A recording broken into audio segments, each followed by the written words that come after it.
Hi, my name is Karen, and I'm addicted to the girls.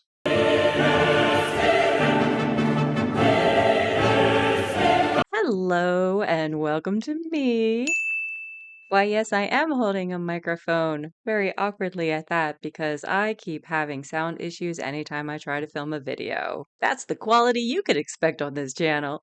To those of you who may be new to my channel, welcome, and for those of you who are crazy enough to keep coming back, welcome back. I appreciate you.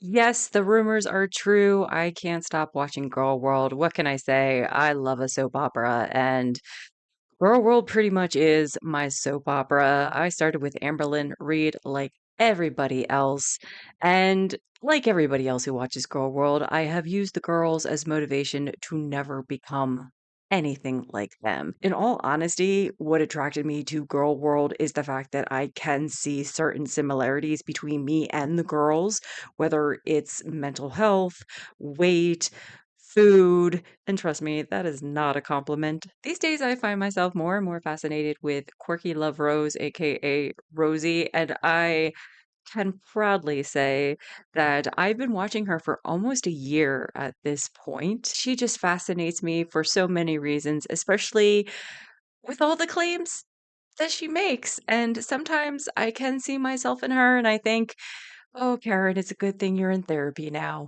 Which, by the way, I realized as of this fall, I will have been seeing my therapist for a year.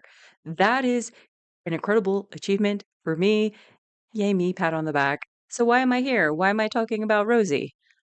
Well, I was going through the old videos on her channel, or what is left of them, thanks to the great demonetization of 2025, when lo and behold, I noticed a collab with John from Obese to Beast. I'm subscribed to Obese to Beast. I enjoy his videos.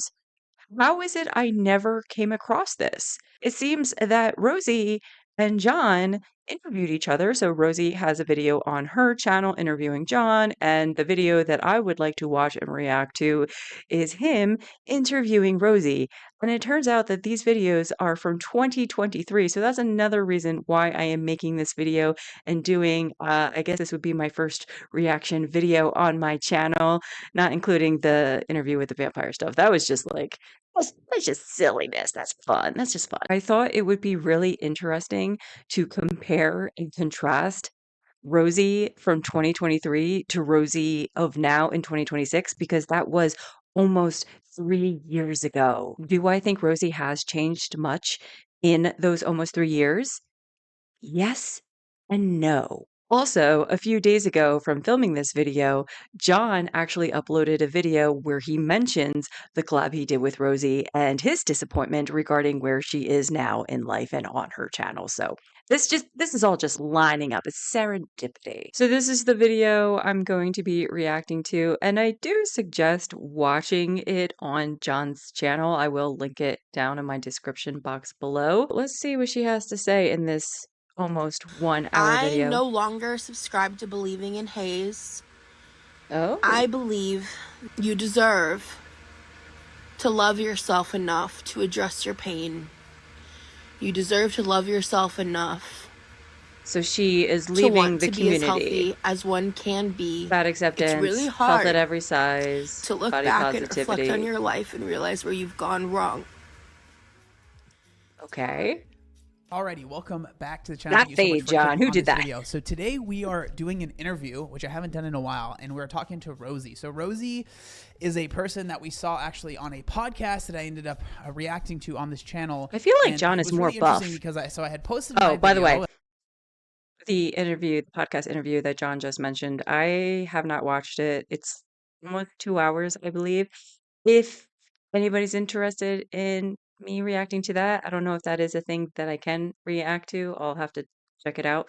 But yeah, leave a comment down below if you're interested in that because it does talk a lot. She talks a lot about her journey in feederism on that like, podcast. reacting, sharing my thoughts about the podcast. And in that podcast, she was kind of talking about how she was groomed into feederism, and it was a very intense podcast That's what about I a just lot of said. stuff and her thoughts on certain things. And in my John response, I was explains like, things there way was a more lot of stuff that I eloquently agreed than with. There I was some ever things that I could. disagreed with. And then Rosie had actually left a comment on that video, but she actually reached out to me on Twitter and Instagram, and we got into a pretty long conversation, and she decided that she wanted to do an interview here on the channel. Now, right before... Did she now? Did you, Rosie? So if you missed that, John saw the podcast interview. He made a video about Rosie. Rosie found out. She left a comment, reached out to him, and suggested this interview. Now, some lore about Rosie. She's very known for reaching out to the reaction channel Zachary Michael and having correspondence with them about how Zach should react to her. She's better than Amberlynn Reed. Rosie was a huge follower and watcher of Girl World herself. Turns out not only had Rosie reached out to Zach, but to many reaction channels. In fact, a few months ago, I learned that Mika's Rhetoric was another person that Rosie had reached out to. And Mika didn't realize until she saw so many people bringing it up. So she checked like her spam box on Instagram or something that she never checks. And she goes, "Oh, there was a message from Rosie. Had no idea. Oh, well, I guess she reached out to me too. Good thing that I didn't see it." Basically, she was talking about how she felt that body positivity or health at every size, activism didn't really serve her anymore, and it maybe even hurt her, and she I mean, technically, was yes. frustrated, and That's been happening over the past very, year or very so interesting. too. So this conversation, A lot of people in those I just communities feel like leaving is super or interesting, and passing I'm away, super thankful that unfortunately. Rosie reached out to do this. I hope that you guys enjoy it, because He I thought did it not was expect really this to go cool as intense as it did. that she It was a reached very out to him. intense Oh, interview, John. but I'm glad that it happened. So Oh, John, you precious, precious man. I say that because he got burned by Amberlynn Reed. John tends to get burned by the girls a lot. Slight time out, realizing I should set up a frame better. As you can see, not an expert at doing reactions. Honestly, the only time I've ever done reaction videos were for pro wrestling. That was another life, and very different from this. So please be gentle. well, I am super excited. First of all, By the thank by, I you put this at so much for 1.25x agreeing to do speed. this and wanting to do this. Actually, I'm really excited. Thank you for So, having me. of course, I haven't done an interview thing like this in a while. So if I'm a little rusty, I apologize. People get really mad at me because I get very excited and then I interrupt people, and I really have been working on not doing that. So Then let's just establish the baseline. We're going to be interrupting each other. yeah, no, It's fine. I will. Nobody's being rude. I will. Rosie is self-aware. Yeah, she talks a lot. She talks a lot. She talks over. But I think for people that maybe don't want to go back, real quickly, Right. Who are you? Yeah, my name's Rosie. I'm known as QuirkyLoveRosee on the internet. 31 years old. I live in Florida. I have been kind of around the internet recently talking about my previous experiences in feederism. As you mentioned, I was featured on the podcast We're All Insane. It went crazy viral on TikTok. So a lot of people started talking about it, and about 5 days after you made your video about me, one of my subscribers commented on my YouTube channel and was like, I was premiering a video, I think, my what I eat in a day vlog, and they were like, oh, ObesetoBeast made a video about you. And as I told you when we connected, I had heard of you years ago, and as someone who I in the past have definitely considered myself a fat activist, and probably haven't considered myself that for a hot minute, but definitely in the past I've been in the body positive. I guess I should have it's not something that I knew about Rosie being in those communities, but I guess I should have known. For me, I consider myself very lucky that I am just too old and tired that I briefly saw that was a thing happening online and on YouTube, and I said, "Deuces, peace out. That is not for me. I just have too much hate in myself to ever consider loving myself no matter the size. It wasn't for me. Again, too old, too tired. So I thankfully was not lured in by these communities, but I can see how many were because they were looking for community. They were looking for other people like them, and they were appreciated and affirmed. Of the And internet then for over a things went decade, downhill. roughly about almost exactly a It decade. got crazy. And so Yeah, I was featured just talking about my whole trauma story. TLDR, I'm fucked up. No, but really though, We all I are, have an Rosie. We extensive all trauma are. history. Mhm. I have complex PTSD along with other diagnoses that I'm very open about and I talk about because Boy, does she. Complex PTSD. Is that a thing? I I will try to do my best to be sensitive, but having watched Rosie for almost a year now, and she does say that she has many ailments and undiagnosed diagnoses. A big one, she is adamant that she has autism, even though she saw a medical health professional who evaluated her and said not, but to come back. So she came back, and again, health professional did not feel that she had autism, and Rosie basically said, I don't care, I have it. I've been trying to get myself to the space of where I can, feel ready to address my weight. And I'm the closest I've ever been to that. Especially, just kind of coming to realize, as I'm sure we're going to get into, like in my 20s and all of that being in the fat spaces, the rhetorics that I've believed, the things that I've had in my head for so long. I've just now in these past couple weeks started to realize how much they're holding me back from being willing to make these changes because of whether feeling like a hypocrite or what have you. I've just really been kind of exploring these conversations as someone Yeah, who I think I get what she's saying. And it's a reason why I'm glad that I was never in fat acceptance, health at every size, those movements, those communities, because there are people who I feel like they need therapy. They're projecting their insecurities and their beliefs onto people in this community, and they're unhealthy beliefs. And so, yeah, you get stuck and you think, oh, I'm fine. I weigh 400 pounds. I'm fine. There's nothing wrong with me. Let me tell you, when you hit 40, it will no longer be fine. It will no longer be fine. in the interview I told a story about how I was groomed into favorism. But what I So feel like I that's a didn't big clarify part of her well lore, enough big part in of the her interview story. was in 2019 when I She re-entered the says that she space, was groomed I into did that fearism. half out of necessity and See, I'm not good at this. If you haven't watched, I did recaps and reviews of the first two episodes of Escaping Paradise. Third one, I will be doing a live stream on that at some point. Rosie was interviewed for the documentary. She's not in a lot. That's a whole thing itself. I won't get into it, but she was briefly featured throughout the documentary because of her experience in the community, which is focused heavily on.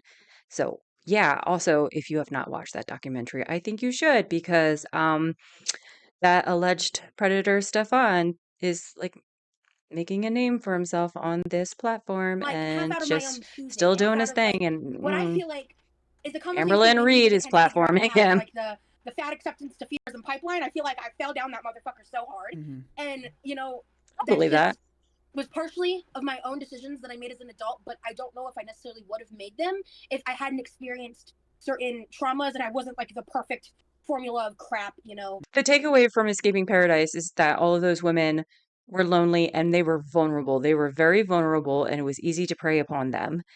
Because also they were looking for community. They thought they found a place where there were other women just like them, and that was how Stefan lured them to his house.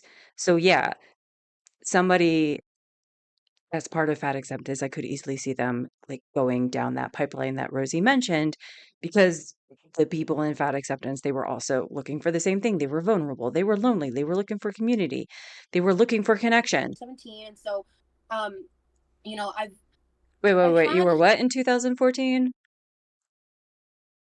discussed as well. I have a binge eating disorder that was diagnosed in 2017, and so um, Oh, I I did not know about the BED diagnosis in 2014, she said. Huh. That's very interesting because of what Rosie is doing on her channel these days and the type of content that she puts up in her live streams. I have that experience. It doesn't go away. As hard as you may work on it, it does not go away. It doesn't just magically disappear. it's been a very isolating process because I feel like, when I left the theaters and spaces, when I did all of that, I kind of I lost a community in that sense, and in a way, I feel like I'm almost losing another community now because I didn't expect to feel like I needed to denounce fat acceptance. So although I don't know the details, what I have heard is that Rosie has been in many spaces online. Like I said, huge fan, viewer, participant in Girl World. So Rosie is saying she left the veganism community. Now she's left this point in time the fat acceptance community, and she feels very lonely. In that regard, yes, that makes perfect sense. The one that made me like make my Instagram stories, which side note, I'm actually going to be uploading my YouTube channel. They're going live at 6, but because I want that to be something that Okay, stays up. context the thing that we saw at the beginning of this video. So that's an Instagram story from Rosie. By the way, I didn't even realize this until probably a month or so ago. Rosie actually had a following on Instagram before she ever became the YouTube personality that she is now. I believe she's been on YouTube for a while, but she actually had a following on Instagram. Or I don't even know if you call it a fan base, but yeah. So she had like 80 something, maybe still does 80 something followers on Instagram. So she was known on Instagram before she was known on YouTube. But when I went on that Instagram story about my feelings on fat acceptance, it had everything to do with the video Sam made about Brittany. I think her Sam name at is just sick and every tired of waiting size, I believe she's talking about. on TikTok and all that. The user, she was 28 when she passed away, and I really feel like that video changed my life. I only saw it yesterday, but I really liked Brittany, and I knew she passed away, but I didn't know that she had made some kind of, I guess, like warning against fat activism, and I didn't know that she, I didn't know her full story. I probably saw that video. Sam has made a lot of videos about women in the fat acceptance community leaving or passing away or both. So that really affected Rosie. I can see why. And then her first action was to film herself on Instagram talking about how she's going to leave fat acceptance. There's a part of me that doesn't believe the genuineness in that, if you know what I'm saying. And I felt like Sam did such an incredible job of like discussing her as a person, not just as a ploy for. Like, sorry to go back to this. Sorry if I'm harping. A woman passed away, and Rosie was moved so much to film herself talking about her experience in health at every size, fat acceptance, and wanting to leave. That's something that we will see often in social media, and the more and more we see it, and as somebody, I've been there, I understand this pattern of thinking. You may come from like good heart filming yourself doing this, like immediately after you watch that video, like there's a selfish reason why you're doing it. There is absolutely a selfish reason why you're doing it. It's social media, and if you have a social media following, People to like, like I said, fire against I've been fat there activists before. or anything like that. I felt like she really did a tremendous job, and It's, it the really not so made nice me like parts of that being was a what human made that being. was what caused me to We're turn on my phone at 2 multifaceted. a.m. and talk about it. Was I didn't even think I finished watching the video, but I had been watching the stuff all week. I've been kind of thinking about things, journaling about things, and just trying to figure all of this out. And I mean, truthfully, I mean, I think your video actually sparked it. Okay, so whoa, that's very interesting. But before we go further with John inspiring her, I mentioned how Rosie went around to different reaction channels in on YouTube within the Girl World community saying, please react to me. I'm actually doing the work. I'm losing weight, unlike Amberlynn Reed. That was how she presented herself to these reaction channels. And now somebody who was in fat acceptance but left has passed away. Person before she passed away, though, she was very vocal about the harms of fat acceptance. I'm going to go out on a limb here, make an assumption, but I feel like I'm not wrong that Rosie saw an opportunity to fill the spot of this person who had passed away. Like, I want to give you your props, John, because like that's what led to that moment was you making that video and my subscriber telling me about it, and then I was like, I'm sure I Rosie couldn't have was commented elated for you. Like, I just before things turned sour between her and Zachary Michael because of parasocialness. Is that a word?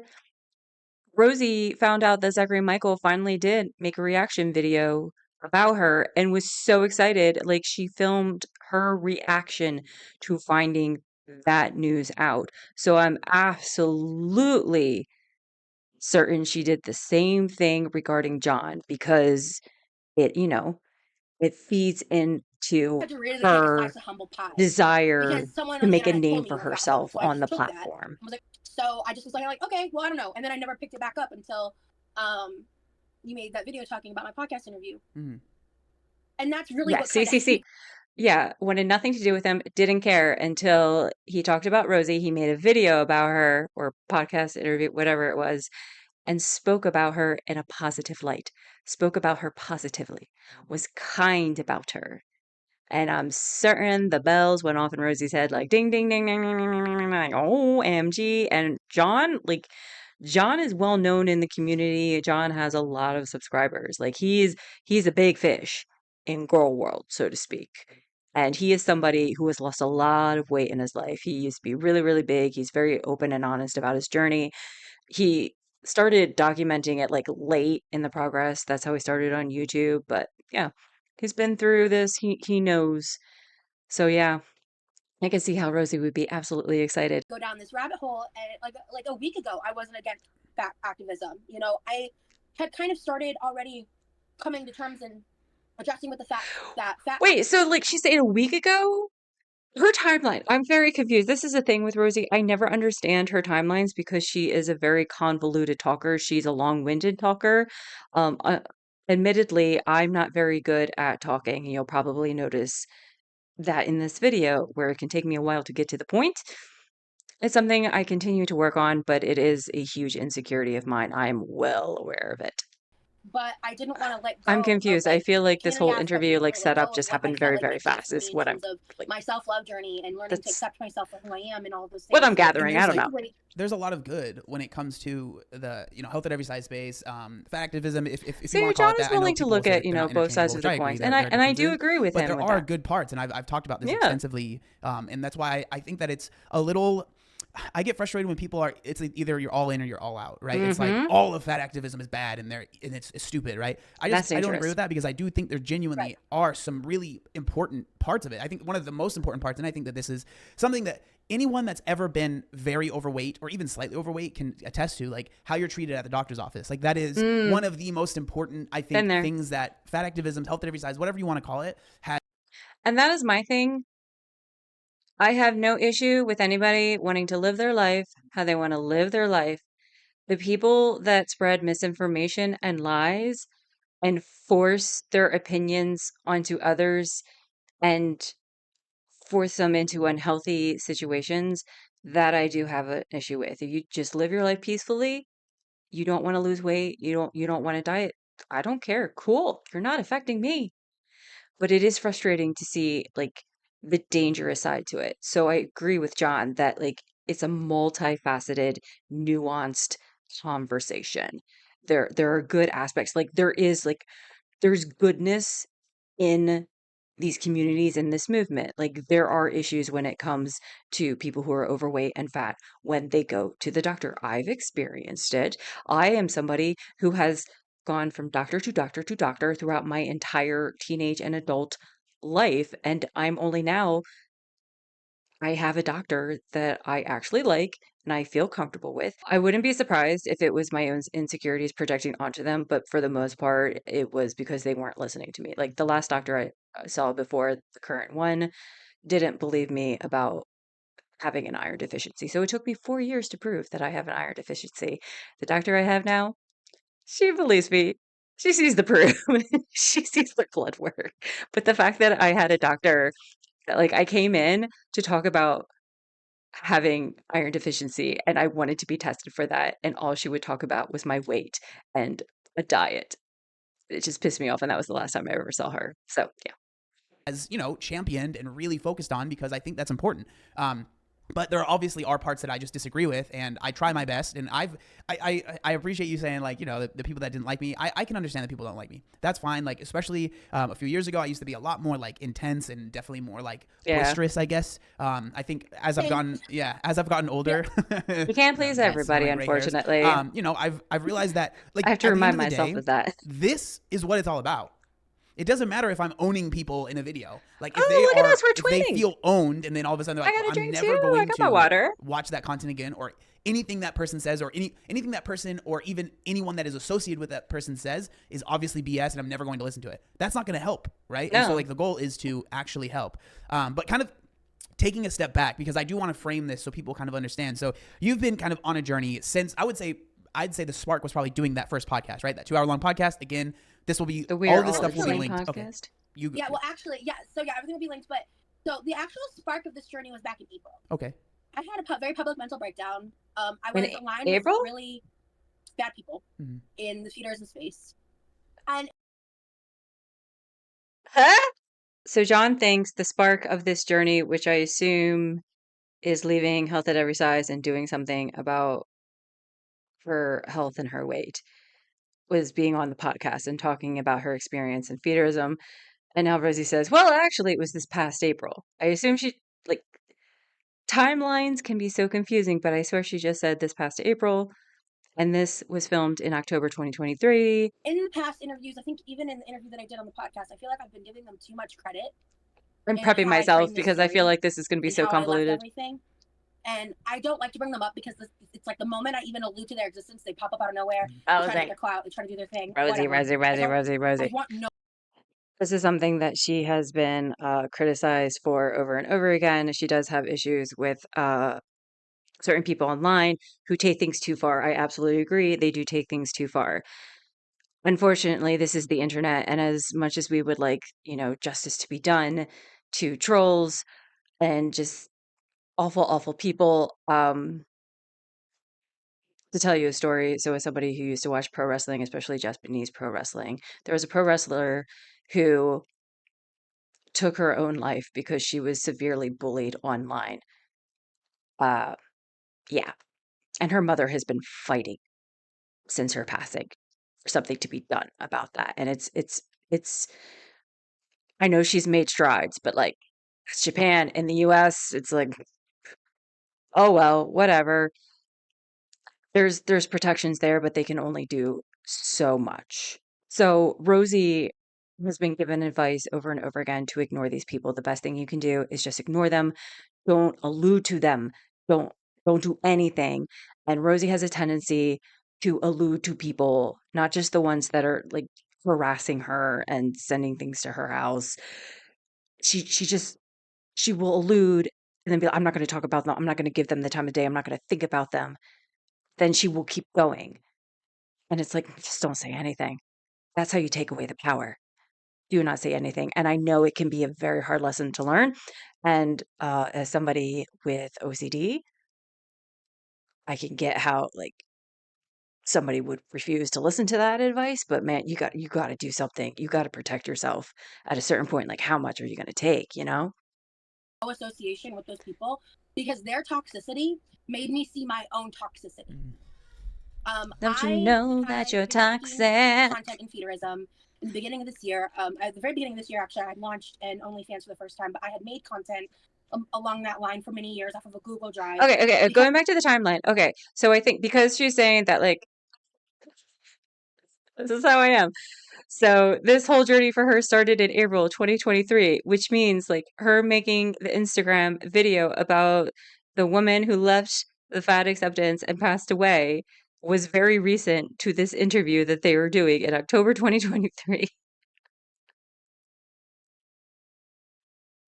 See what I mean? I feel like Rosie had a plan.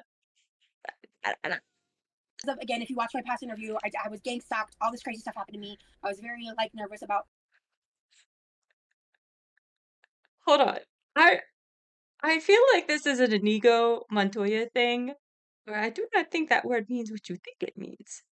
I'm going to skip the AI overview and go right to Wikipedia. It's amazing that we can trust Wikipedia more than search engine. Gang stalking or group stalking is a set of persecutory delusions in which those affected believe they are being followed, stalked, and harassed by a large number of people. The term is associated with the virtual community formed by people who consider themselves targeted individuals, claiming their lives are disrupted from being stalked by organized groups intent on causing them harm. So this would be the people who are extremely paranoid and think that like the government is following them and bugging them and all that kind of stuff. Actual stalking generally has a single perpetrator. Yes. Beginning in the early 2000s. We're a learning channel here, FYI. We're about to learn. Beginning in the early 2000s, the term gang stalking became popularized to describe supposed harassment from. Oh, I see. So you know how like we call it a pile-on. I'm that old. So you know how people like will attack. It's a mob mentality, pile on. And even on the internet, it happens. You know, nobody has the pitchforks and the torches, but it's a thing that happens all of the time on the internet.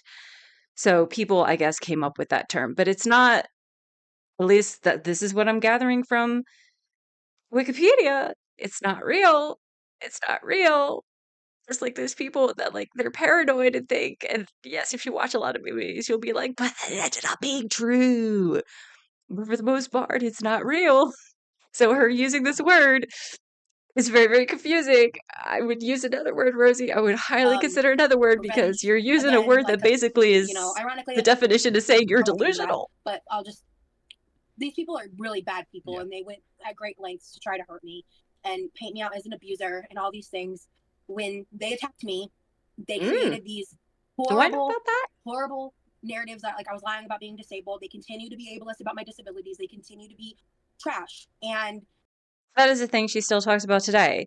She yells at especially her subscribers, her viewers, about how they're ableist and other people are ableist because she constantly talks about disabilities and whatnot. However, as I mentioned earlier, there's a lot of things she claims that she does not have actual diagnoses for, as in she has not seen a doctor.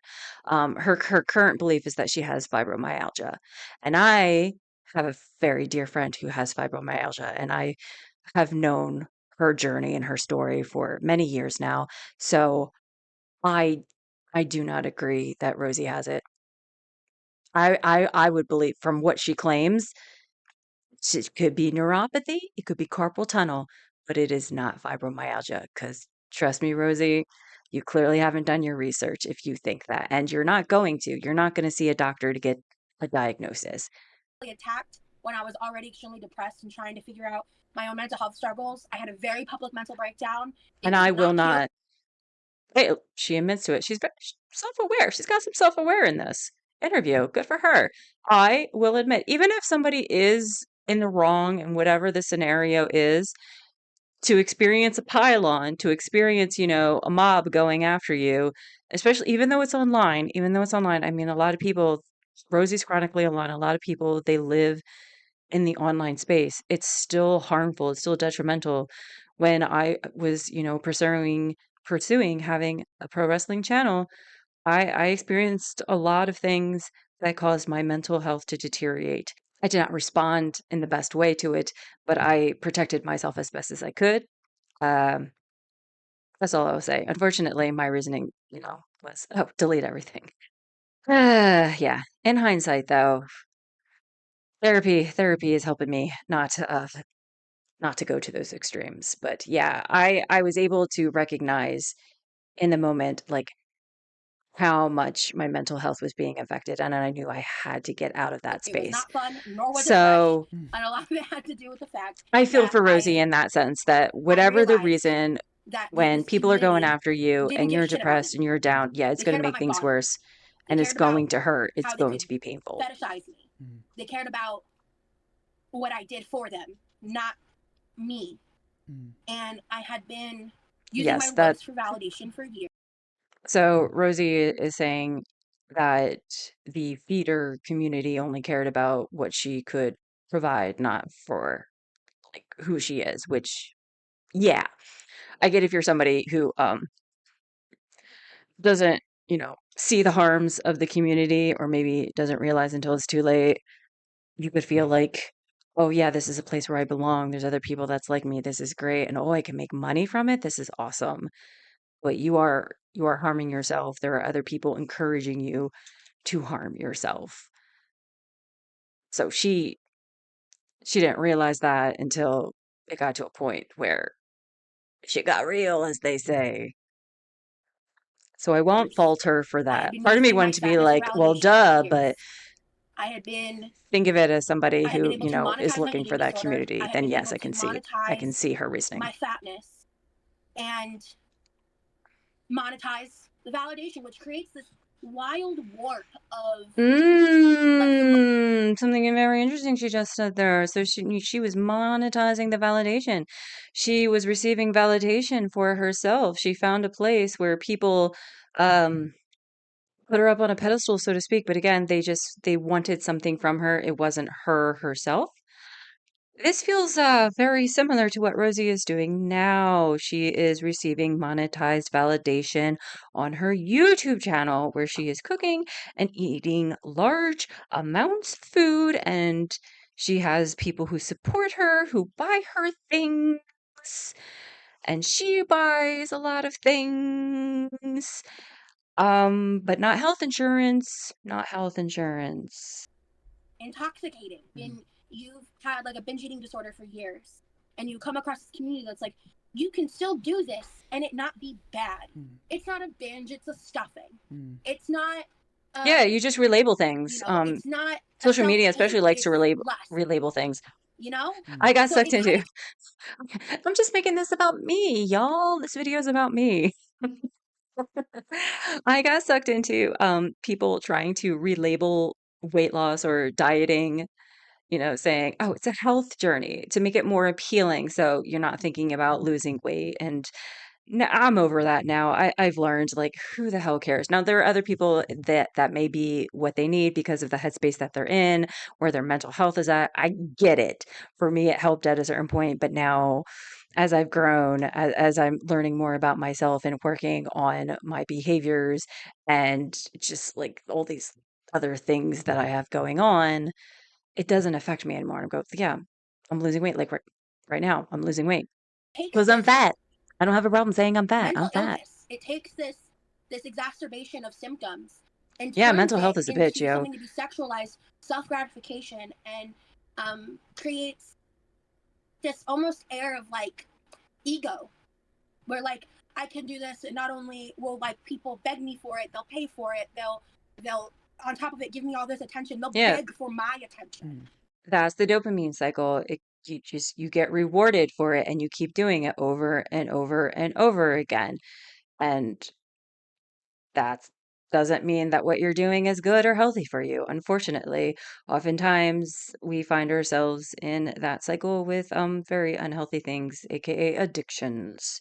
So I would say Rosie was not only addicted to the food, as somebody who was diagnosed with BED in 2014, she was addicted to the attention, to the showering of money, gifts, love, whatever she was being given to keep doing what she was doing. And when you've been someone who was horrifically bullied your whole life, when you didn't really have real friends till your early 20s, and like Yo, girl, when okay, listen.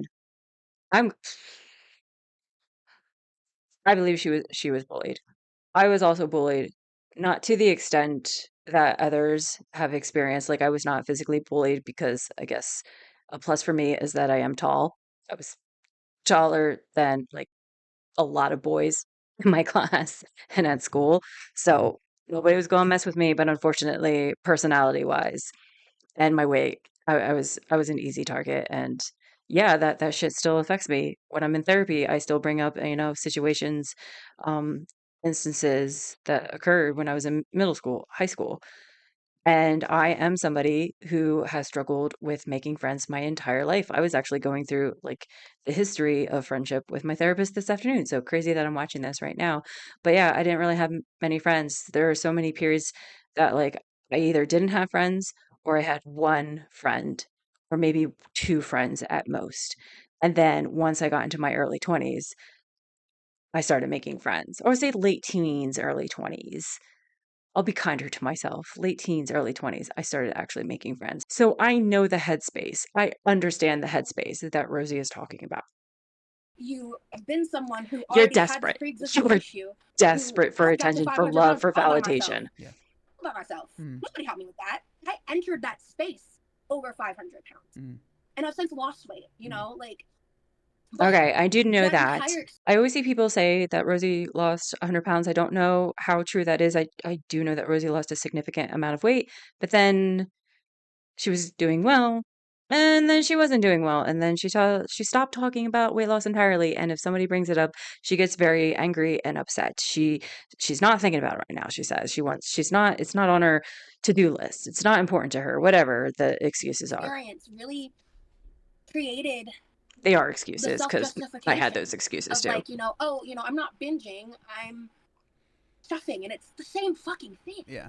You know? Yeah, Yeah, you and it's justify it. You call like it a lot something of what else I'm to hearing now is, justify what you're doing. it's community is so important for people, right? Like we all, I think most people, obviously everyone's different, John's but on the most same people, I page think as me. we strive for Yes, community. Like we want community. People to are be seeking around people that. that are like-minded, And and then especially today with everything going on in the world, and especially if you're in the US, like I feel like everything is preventing us from having a community and from having connection. We as humans, it's in our DNA. Like that's what we long for. That's what we crave. That's why there were, clans. They existed and just, different groups. You look at the animal kingdom itself, it's the same thing. There are solitary animals, but then, everything else, they're all groups, they're all communities. We're the same way. I think the reason so many, like I try to be as kind and gentle as I can with someone Hmm. that goes down that road is because the story that you just told, while yours is obviously probably a little bit more intense than a lot of other people's, it's not that different, right? Like there are so many people that have been bullied their entire. Stop! Stop! She just pulled out another drink. The red water bottle. Oh my God, I feel like I am watching 2026 Rosie with the multiple drinks. It's so hilarious. Listen, I will drink, but I only have my one drink here. Usually I do have two. I'll have soda with me, but it's close to dinner time, so we can't have that. We don't drink soda at dinner. It is zero sugar soda. It's not full. Why do they call that full fat soda? Whatever.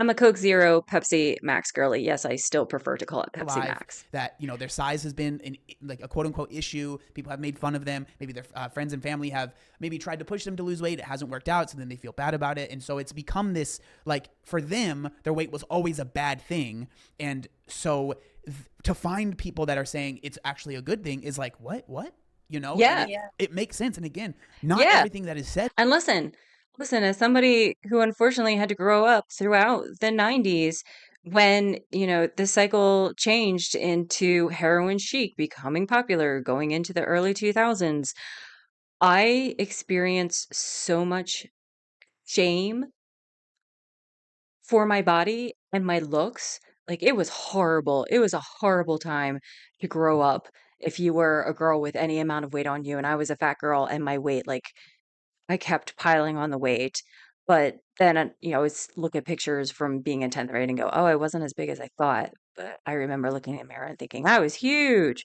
So there's also a discrepancy between, like, how did I really look versus what I remember myself looking at? But I still, like, I struggled with clothes. I was wearing, clothes from the men's section because plus size did not exist back then. So much of the fitness industry and the weight loss industry is like, you need to hate your fatness and hate it, and like Yeah, like never you should understood feel that. disgusting and you're nasty and you need to lose the weight because you're gonna die, right? And it's just like, every time I say this, people are like, well, that worked for me. And I'm like, trust me, that is not the majority of people. I promise you that does Take a not drink, work. y'all. Like, that's when you get that's when Sorry, you get these people that lose weight and then gain it back immediately, because the things they do to Yes. lose weight is And that's one of my issues. Not everybody responds to the same method. And especially those of us who struggle with mental health, that there's something so much deeper than, wanting to stuff ourselves, wanting to eat so much. There's so much more going on there than just the food. Like just hating myself. I had enough of that from my mother. My mother was, putting me on diets, making me drink Slim Fast and like other disgusting things when I was 10 years old, and also saying like things about my body and my weight. That did not help me. Instead, I continued to gain weight. So, yeah. super unhealthy, but in their mind they're like, I just got to lose the weight because this is gross and it's nasty. I'm like, that's not what I want to do. Sorry, I went on a tangent there, but like that's why this stuff is so important to me. Like, feel it. because Feel it, John. if Let I it was all making out. videos just being like, look at this fat person, LOL, disgusting, nasty. It's like, I'm sure I could get views. I would have never listened to you. Yeah, and I'm sure people would Yep. watch, and you know, AdSense awesome, but it's like, how would I feel That's about that? also really But sad then about also the people I'm making the videos are social media there already platforms are people that now. don't love when The I make rage videos on bait it, even if I get try my you. best to be as, you know, No understanding wonder as I'm possible. demonetized still. But like, imagine if I watched your video and just was like, LOL, this is, you know what I mean, and just went off on a tangent. Like, we wouldn't be having this conversation, right? I'm really glad you brought that up, because I think I was going to. Oh man, we're only 21 minutes in. A lot what? of that, you know, isn't bad. You know, like, not everyone who's in the feminism community is some awful, horrible person who's out to like manipulate and hurt everybody. And there are people in. I would like to counter that. I understand where Rosie is coming from. That in the theater community, there are people who are just like, they want to harm you. We learned about death from Escaping Paradise. That is a thing. But to say that not everybody is at that level in the community, there are nice people, there are kind people, but they are still participating in something that is harmful, that is harming other people. How much of the niceness do you accept? How much do you like turn a blind eye to? Because yeah, there's varying degrees of people, but they're still involved in something harmful. I get where Rosie is coming from, but I challenge that to say that sure, there might be somebody that like, oh, they're a decent person and, you know, this way and that way, but here they are sending money to somebody to eat lots of stuff and harm their body and who knows what else. In fact, they're I got a participating in comment something that is recently just that not really, healthy for really, another person. It was one of the first ones in a long time that got under my skin, because someone had commented and was just like, oh, like, you're such a liar, you're so full of shit, because I knew you back then, you wanted to be there, you wanted it, like that kind of rhetoric makes me stop. I'm literally not just saying that, like, because at the end of the day, like, back when I was in the feminism community, when I was a content creator, yeah, I was right in the trenches. I was a fetus. So when I say I was groomed into fetishism in the podcast, and I talk about that story, that happened years before I fully entered the space, because my initial reaction was like, you know, bad. Then life happened, and my relationship ended, and I was single. And Wait, this is where like the lore about Rosie, like I'm not 100% on. So she was with somebody, she was dating somebody that this is the person that she always says she was groomed into fetishism. It was this person who did it, but it was years before she ever joined the feeder websites. Okay? So when she was with this person, was she making money? Huh? Or is it just like the community at large, like the online community? to have enough to live, which I was still living in the red this whole fucking time anyway, but was to try to make content and enter that space based off the recommendations of a friend of mine who I approached because I remembered her talking about it at some point, and I knew that was something in my head, because at the time my stalker was still in my life, and he was like, throughout those years. What? So she got, now I'm really confused. So she's not talking about the community, she's talking about like the websites that she approached a female friend about to get more information and ask how to start. Then what was she doing with the person she was in a relationship with? And now there's a stalker? Is that the same person? There's like multiple stalkers, according to Rosie, like that I've been able to like suss out because it's very confusing. I feel like I'm Charlie from It's Always Sunny in Philadelphia. You know that meme? I need that board right now. Rosie historians, anthropologists, please help me out. I'll let her continue talking, but He would occasionally bring it up. I'm He would confused. try to like goat me back into it, and every time I was just like, no. And I was still talking to him because this was before I got him out of my life. Because as I told my story, like, I was terrified of him. I knew what he was capable of, right? So okay. So stalker is person she was in a relationship with that she said was groomed into fetishism. Like occasionally bring up, he would send photos of things like that, right?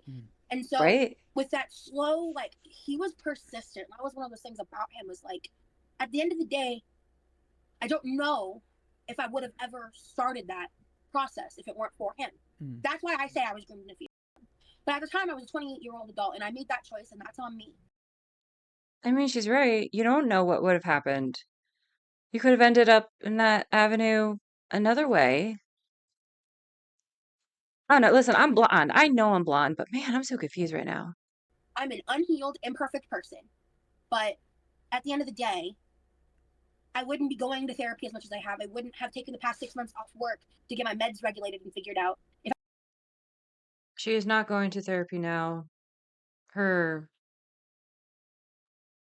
excuse, and again, I say excuse because I've been there, is that she doesn't have health insurance. It's too expensive. And she buys a bunch of stuff off of Amazon.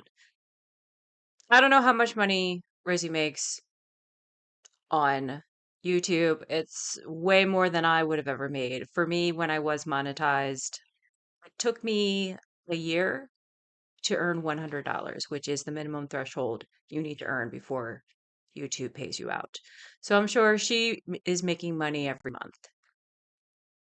If she was really invested and really cared, she would make an effort. She would do something to ensure that she had enough money, found an affordable enough therapist, health insurance, whatever.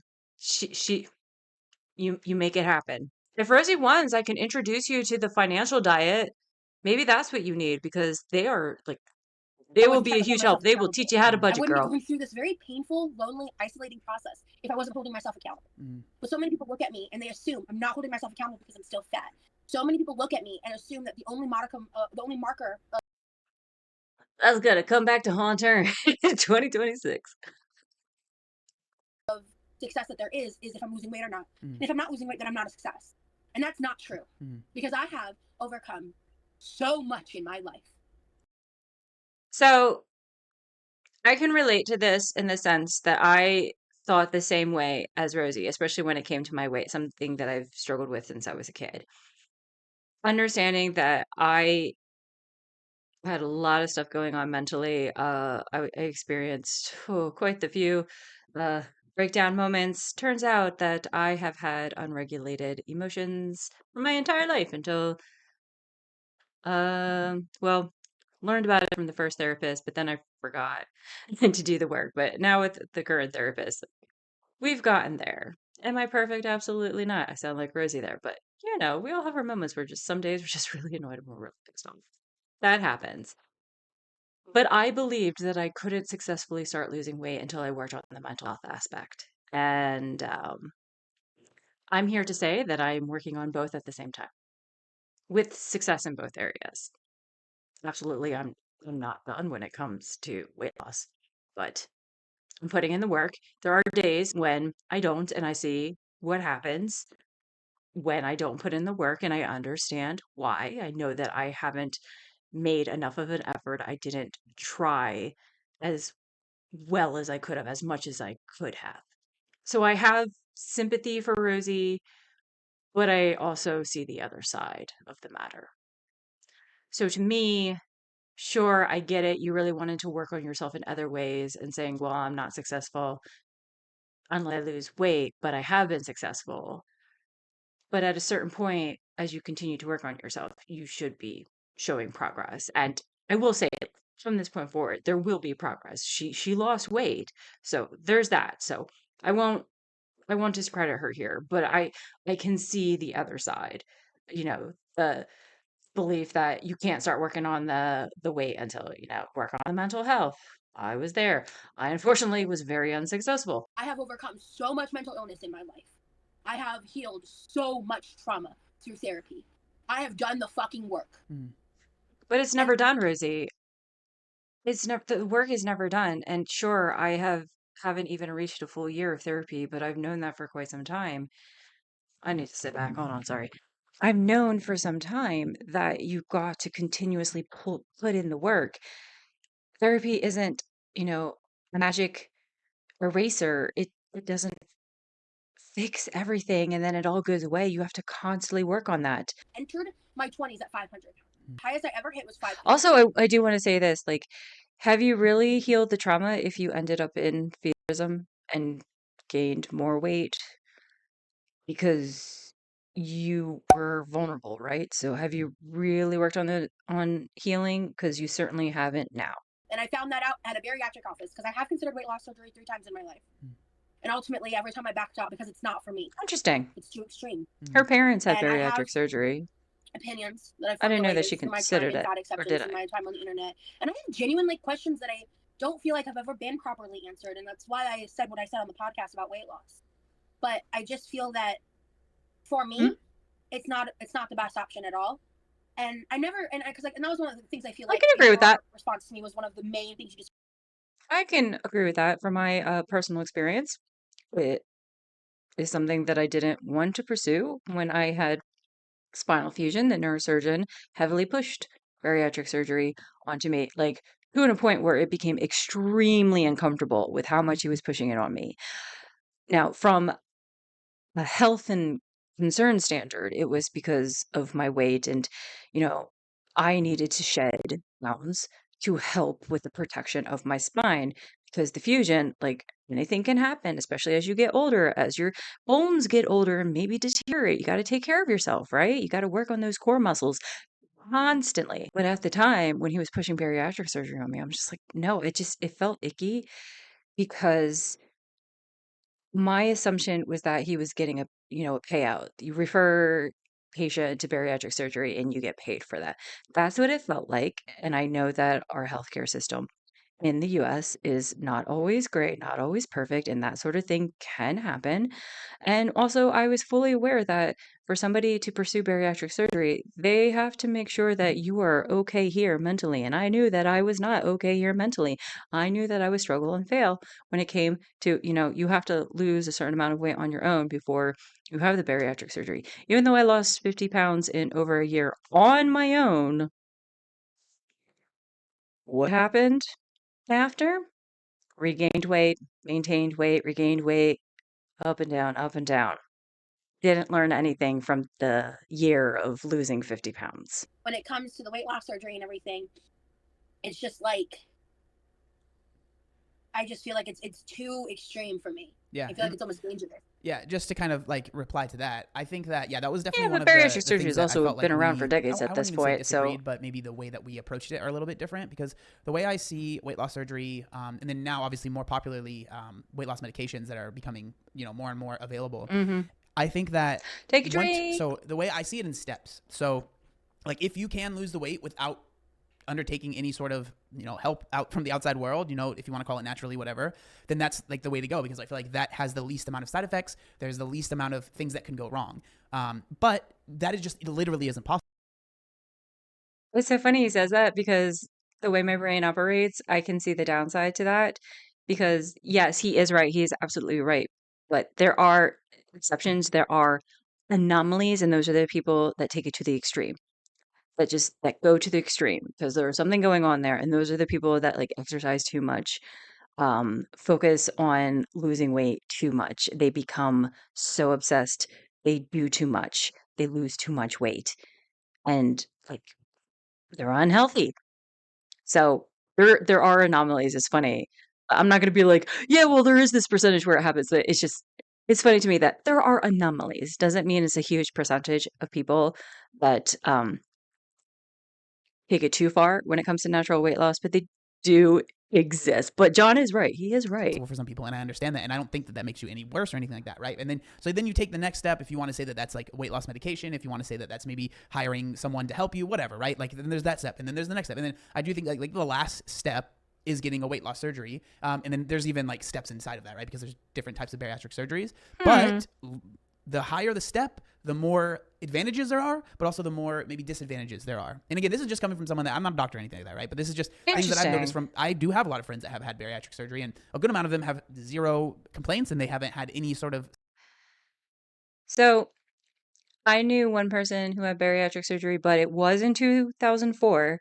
She ate through the surgery. She ate through what did they do back in that day? They stapled the stomach. They made it smaller. So she ate through that and of course regained all the weight and then some. Um Megan Ann, YouTuber, she is very open about having bariatric surgery. and she has regained some weight from that, and right now she's on a GLP-1. So I know that happens. That is a thing that occurs. side effects, then a good amount of them have had a lot of side effects, right? And so I would never blame anyone for not wanting to get bariatric surgery. I think that that's a completely okay choice, right? But I Yeah, think that it's a personal you decision. know, there are people that it works extremely well for, and it does extend, you know, their life, and it does improve the quality of life. It might not make it perfect because, again, there are side effects, and they might not be able to do certain things that they were able to do before. But again, it's kind of a give and a take. But yeah, that's kind of where I was coming from when I was like explaining why maybe I disagreed or we were at different levels or whatever. What has never been able to like make sense to me is how what the difference of surgically like reducing the size of your stomach does outside of making you not feel the hunger pains, and like so it's less emotionally tumultuous, which is like that's the better benefit of that, and I acknowledge that. But how that's any different when you're only eating 700-800 calories a day versus someone with an eating disorder that's super restrictive, only eating that amount, and them still, you know, only like their bodies are operating off of that amount of food. I don't understand. Besides, again, like I mentioned, like you aren't feeling the hunger, so that's the added bonus to that. But in terms of long-term health effects, in terms of several other factors, that just has never made sense to me. Huh?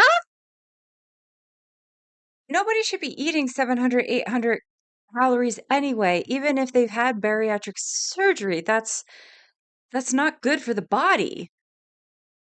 Like, there's a huge difference between, yeah, the hunger cues go away, but you still have to be careful. It's the same thing with the GLP-1. That's why there's people who take advantage of a GLP-1 who shouldn't be on a GLP-1, but they're taking it and they're losing weight because they think, oh, look at me. I don't have to eat. But you still have to eat.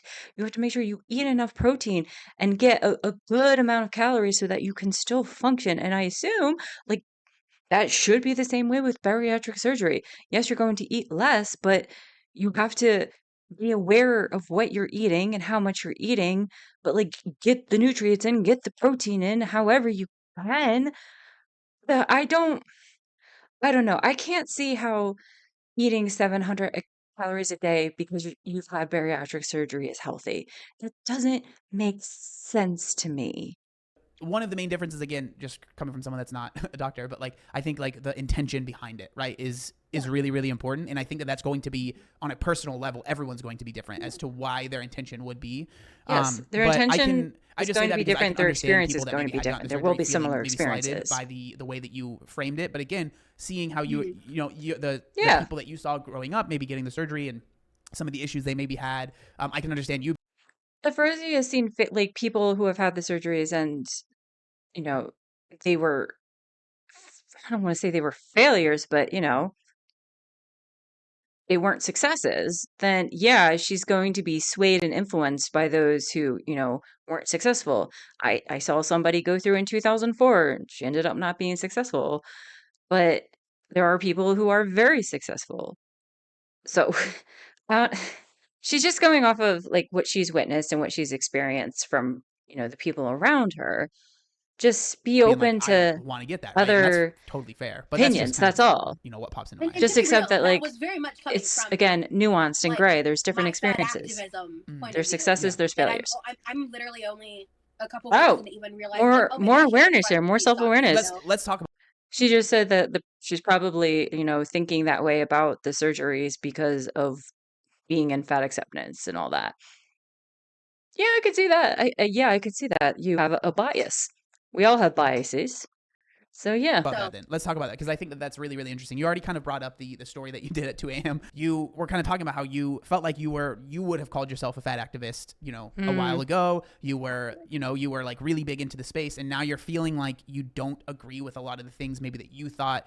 Take us through that, like, and maybe even if you want to give examples, if you have Yeah, those I'd and you're love to hear comfortable sharing this. those, like, that is just very interesting because I talk about this a lot, and having someone that's going through it currently, I think is just crazy, and it's really cool. So I'm just genuinely interested to hear your opinion. Thank you. Yeah, no, and I agree because for me, it's like, again, like I said, your video kind of made me start to question everything. Similarly to when I was 15 and I started questioning everything surrounding Mormonism. And it took me a couple of years for me to leave, but I've been questioning things realistically since about April. Like I've been off. Oh yeah, she grew up in a Mormon household. I believe her parents still are in the faith, but Rosie is not. FYI. So it started with feederism, and then I was kind of like questioning some things. I started unfollowing certain fat activists before any of this happened, because, and also just in like certain like fat models, because frankly like certain framings and photos were triggering to me, of like, because I was the person that was on Instagram like taking angles, like photos from certain angles, so I could get as many likes as I could from Not very good at explaining yourself. Again, I relate to that. The funny thing about bringing up Instagram models, fat women, fat activists who are Instagram models, they all use filters. So they're trying to claim, fat acceptance, accept them for who they are, accept their bodies for how they are, but they use filters. I really rode these lines, like both of these communities, and like there are a lot of people, a lot of different opinions, where like, you shouldn't be doing things like that because it's bad for fat activism, and people saying you should because it's good for fat activism. Blah blah. Everybody like assholes has opinions. You know what I'm saying? Listen, again, not the greatest speaker, but I feel like regarding John's question, I would have answered in a way said, well, these are the beliefs that I believed in. I was all about this, but then this happened, and now I don't believe that, or I started seeing like evidence that, oh wait, that wasn't true. Was she saying? I don't know what she's saying. She's circling, just saying a lot of words right now that just aren't connecting. I'm so confused. So Like, this is going to for make me me, even more hyper aware of how I speak. it was kind of like a light bulb moment when I realized, like, oh, it would make sense that if I'm saying like the fat acceptance to feeders, But also, okay, it's conspiracy theorists coming out. Put your tinfoil hats on, everybody. What if the reason why she's talking in circles this way and she's like speaking around the topic is because she doesn't fully believe what she's preaching, that she's not really leaving per se. It's all, what if it's a grift? There's so many examples. I feel like, I mean, just from watching Salmon Every Size, I'm going to bring her up because Rosie brought her up earlier. There's so many examples that you could bring up regarding like with the people who are like spreading harmful, dangerous rhetoric or spreading in the community. Rosie could have brought up as examples for what like caused her to go from, hey, gung ho fat activism to no longer fat activism. Like she's not making a good case right now. fine is a problem. I should be reviewing fat acceptance too. Yeah, the start of the pipe. And fat acceptance, fat activism, as you said, like I've experienced a lot of medical malpractice in my life. My ankle is permanently misaligned because the nurse was too lazy to put a splint on me. The charge nurse was Wait, I don't know about this. Rosie has her own dangling ankle? Wait, what? I have never heard her talk about an ankle with you. Unless it was magically healed. What? What? by the nurse below her, and she said, no, it's easier, when she gave me a boot that didn't fit properly, and I'm permanently incorrectly healed because of it. I was medically kidnapped in 2020. Oh my God. Before she continues with that one, boy, do I have thoughts. TM. I could easily see how a nurse at a hospital, wherever she was, didn't have the correct size for Rosie for her foot and her ankle and her leg. I can absolutely see that. But well, again, I don't know. She's going to bring up, well, I don't have health insurance. This is a theme, constant theme. Rosie doesn't have health insurance because I know people who have struggled with issues. I know somebody who had to have multiple surgeries to fix her Achilles tendon because it like got messed up.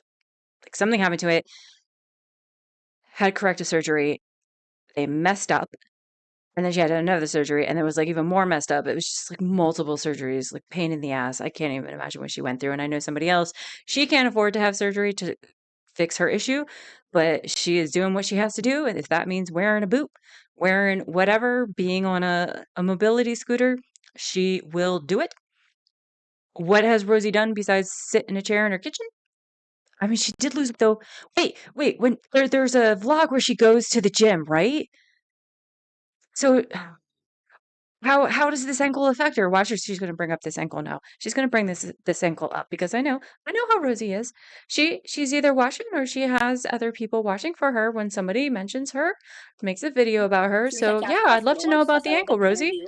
And Like I was how are promised a you dealing hospital with bed, and I that? wasn't Because given I've it because of the never heard you medications. mention it in This a time year this year, I've gone through 2 beyond psychiatric just stays trying like to get my struggle meds sorted walking, out. but Thankfully, it wasn't for any like extreme like general struggle autolytic type walking symptoms, anything because of like your that. weight. But it was like the second You time my mentioned doctor that. literally was like, because I have so many medication sensitivities. Okay. So I talked over her. We got to hear about the medical kidnapping. I've experienced a lot of medical malpractice in my life. Mhm. My ankle is permanently misaligned because the nurse was too She could have lazy sued and for that. ignorant on me. The charge nurse If she's had a lot of questioned medical that I malpractice, the she nurse could have below her, and sued. she said, "No, it's easier," when she gave me a boot that didn't fit Just properly, and saying. I'm permanently incorrectly healed because of it. Mm. I was medically kidnapped in 2020 through a psychiatric hospital. I discussed that a little bit in the interview. And I was promised a hospital bed, and I wasn't. I actually reviewed this from Rosie's own words. She told the story in 2024 about this experience in 2020. So something happened and she confided in friends about what had happened. They didn't believe her. They pushed her away. They said some horrible things, like there are text messages about she should off herself or whatnot. Um, hopefully you understand what I mean by that. She became very depressed, feeling very low, feeling very alone, isolated, and she didn't know what to do, so she called 911 because she needed help and she was a danger to herself because like she was in such a low place. She needed help and she was a danger. Police authorities have to take that seriously. If you say you are a danger to yourself, that becomes a whole thing, which means they got to take you to a psych ward.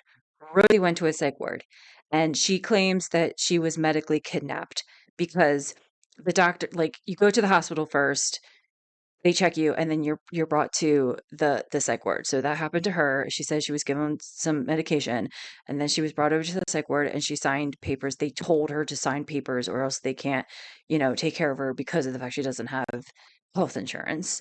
And another thing about this story is how like everything is so fuzzy and hazy and vague, and she has amnesia and doesn't remember things, but she explicitly remembers things about not being given multiple pillows when she asked for it and wasn't given a hospital bed and blah, blah, blah. Okay, anyway, in general, psych wards are not good. I don't know if Rosie was expecting celebrity rehab or what, but she had a normal experience. She signed. She voluntarily signed, even if she didn't like understand what she was signing. Because listen, if I was taken to a psych ward, even if it was voluntary, I I I wouldn't know what's going on. She voluntarily signed. At that point, you're given over or handed over to the psych ward. They are there to stabilize you. The least amount of time you spend with them is 72 hours. Stabilize, you're agreeable, you're compliant, you go home. There's no such thing as medically kidnapped unless you're that little girl who had the disease that doctors couldn't figure out and her mother was fighting for her so hard that the doctors and the nurses then claimed that the mother was poisoning the daughter and kept the mother away, and the mother was so upset that she offed herself. That's a documentary definitely worth seeing. It's horrible. That's medically kidnapping, where the doctors and the nurses prevented the mother from seeing their daughter because they claimed that the mother was harming the daughter. No, the daughter actually had a disease, and that hospital didn't figure out what was wrong with her. And they destroyed a family because of it. That's medical kidnapping.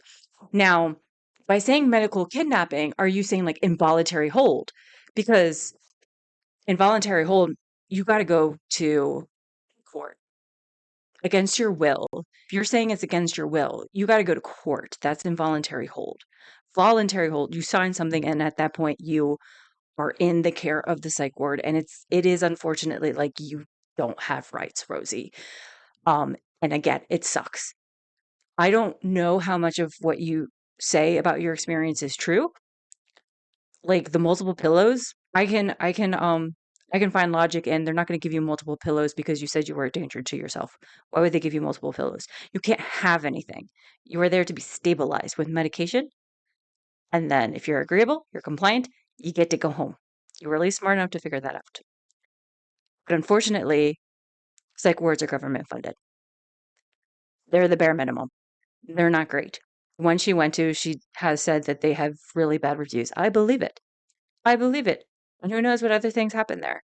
But instead of, the real issue being about the US, specifically the US government not caring about mental health and not investing in mental health, it's about her and her being fat and that all of this happened because she was fat. That's what I take away given it because I didn't have from that insurance. story. This year, I've gone through 2 psychiatric stays trying to get my meds figured out. Thankfully, it wasn't for any like extreme like unalive type symptoms, anything like that. But it was like the second time my doctor literally was like, because I have so many medication sensitivities because of being medically kidnapped. I'll get to that in a second. But because I have so many medication sensitivities, he's like, I don't know what else to do with you. You need to go back to the hospital so they can do.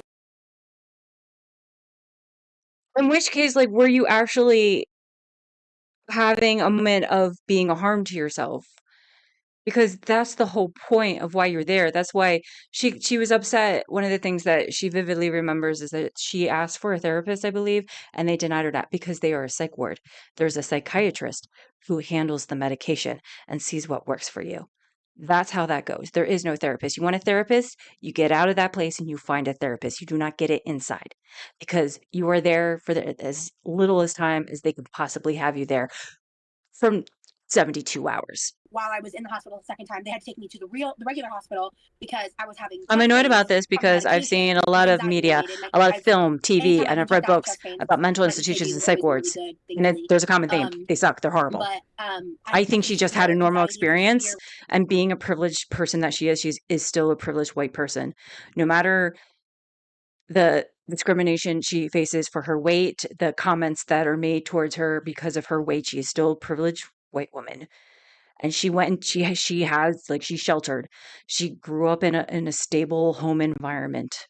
I mean, actually stable just meaning like you had a home, you had two parents, you had siblings, and then she's put into this really not great institution. I'm sorry, but again, it's not celebrity rehab. I'm going to harp on this because that's the state of US and mental health care.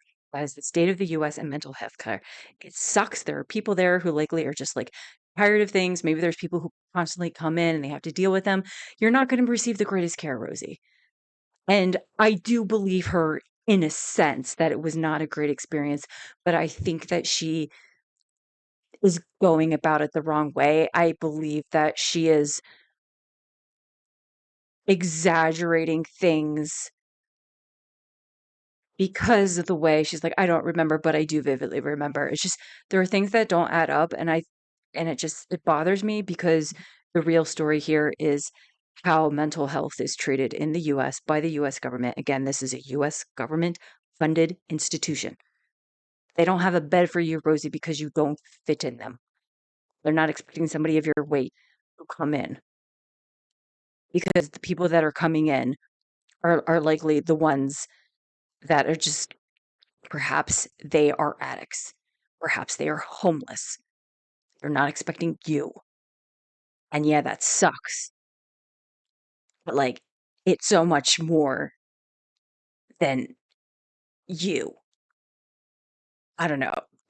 I don't know. I feel like a normal person would have seen that and would have been like, yeah, this is the state of mental health in the country. Let's fight for that. But for her, it was all about her. Like physical symptoms from my mental health issues because of so much. Everything she went through. I've read so many firsthand accounts. So anyway, she had a normal experience. Just to kind of do a brief like synopsis there, I was held for 5.5 days. I was drugged when they had me sign paperwork that they improperly explained to me. They told me if I didn't sign it, the state wouldn't pay for my care. But what did they improperly explain it to you, Rosie? Did you read the paper? That's the thing. Like, how do you know they improperly explain it? You've never been in this experience before. I would not doubt that like maybe they rushed it because like at the end of the day, you are not medically kidnapped. You voluntarily called 911. You said you were harm to yourself, danger to yourself. They have to take that seriously. That is serious. So then you go through the process of going to the hospital, and then you are taken to the psych ward. You were there for 72 hours. You said you were there for 72 hours. The 5.5 days, I believe, is because she said she was in the hospital for 2.5 days. So she was only in that psych ward for 72 hours. When you sign, she voluntarily signed, no matter the reason, no matter what happened, if she did not read the paperwork, you have to be handed over to the psych ward. And your rights, I'm sorry, girl. Again, it sucks because it's US funded, is US government funded. You don't have rights because you are there to be stabilized and get the hell out of there.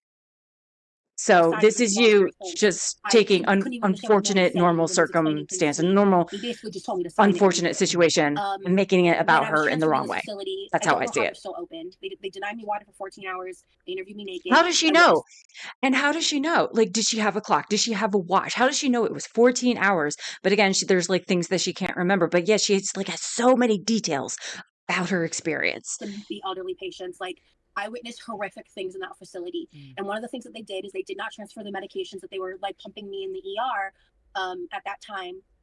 And I experienced med-induced psychosis for the first time, and I am now more susceptible to experiencing psychosis because of what they did to me. From everything I've read about psychosis and the first hand accounts I've read, you don't remember anything. You don't remember anything that happened. Nothing.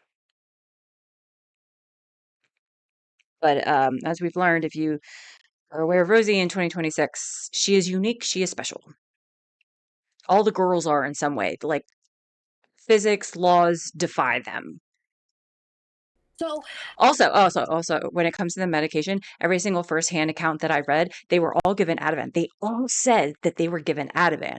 So whatever was going on with her doesn't make sense. And that's why I wonder if she wasn't at the level that she claimed she was at, and that's why they were confused. I don't know, but also I feel like Ativan would have like solved with other issues. So I don't know. I don't know. I'm not gonna harp on that too much, but Rosie apparently still takes Ativan, but she doesn't have a primary care physician or health insurance, so riddle us that. And while I was in the hospital, they gave me a cot, and I couldn't breathe and sleep at the same time. I had to sleep like this for 3 days straight on my stomach so I could breathe. That is, girl, sympathy. Nobody wants to be in a psych ward. I know somebody that actually was on an involuntary hold. Somebody called the authorities on them, and they were taken against their will. Again, involuntary hold, you have to go to court. That is your weight. That is you. Does it suck that you didn't have a bed? Again, US government funded. That's all they gave you. The place has bad ratings. A lot of psych wards and mental institutions are not good. Hell, you can even look at nursing homes. And why is it that somebody who is taken to a nursing home quickly passes away after arriving there? It's a whole system, Rosie. It's not you. I have permanent hand and wrist pain because of it. It's I have not permanent about you. side injury that can It's a get more whole easily system. sprained because of it. People don't care about that because I'm fat. They hear it as excuses. They hear it as, and I didn't even mention my knee injury. You know, on my other. We have a knee injury now. First the ankle injury. Now we have a knee injury. Like I've never heard about the ankle. I've never heard about the knee.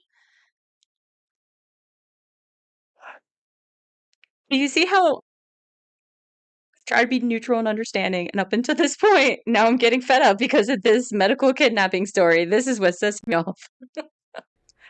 And I'm almost 500 pounds. I'm a little under now. About, a little under now, FYI. A little right under, and I'm And sure so, she's over that now because of for the me, content that she makes. And yeah, I believe that the route of fact activism that's important is talking about those kinds of things. What fact activism has become online is no, not that. that is. I'm sorry. It is a self-serving, self-involved point of view. It should be about mental health and the medical care system in this country. The fact that you took all of that to be all about you, and you said there were other people you saw horrific things. Why aren't you like advocating for them? You're only advocating for yourself, and it's all about your weight. And I'm gonna say it again. She had a normal experience. Doesn't mean it was a good experience, but it is unfortunately normal. They are not there to take care of you. They are there to stabilize and get you the hell out. I was an admin for a page called Pizza Sisters, the number 4 Life. By the way, okay, so are we still on the question? Because I've lost track because I'm so annoyed right now about the psych ward story. wasn't the question like what prompted Rosie, like what set her off essentially to leave the activism and those communities? And here we are getting so much that's not answering the question. We've got an ankle injury. We've got a knee injury. John, I keep noticing he has a fidget spinner in his hand. Bless him. He does have ADHD. And I know it's not anything against Rosie. She has said she talks a lot. She's very long winded. Well, homeboy is holding on for his life with a fidget spinner. Like, I get it. I get it. Why? It was like a jokey hashtag that was made. Because Like, we're just going one all night, over the place and we are this not was back actually when I was answering the deep question. in the body positive spaces on Instagram back in 2013. Back when body positivity was very different. Like, why are we All talking this stuff has lost so much of about its meaning through the commodification and what does this have to do? I don't know, the commodification of our self-love journeys and people trying to be these influencers and sell bloom and all this crap and all these products to try to like help you love yourself more. Just like the weight loss influencers sell their supplements, it's the same fucking thing. When your goal becomes self-centered and self-focused, like the message has just gotten lost. Like I knew Tess Holiday back when she was Tess Munster.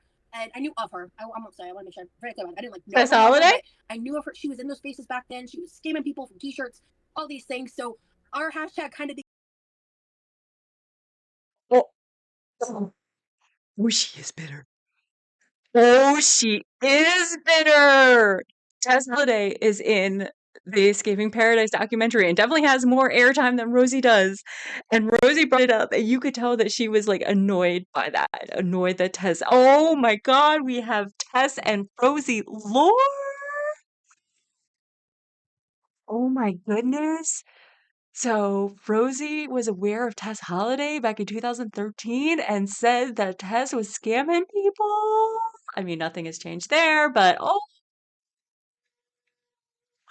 now we got bad blood.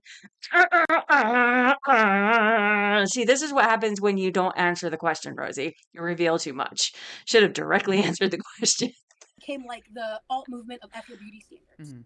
And I was one of the first admins of that page. Oh my gosh, she really was so bitter about Tess in that documentary. That's amazing. Oh man. Really learned about being a sheltered. I'm gonna be rewatching episode 3 now with for most of my life. And, whole new eyes. Clearer eyes. Because Tess appears in matter. episode 3. And there are a lot of aspects to those communities that matter. But I can't sit and in fact activism spaces.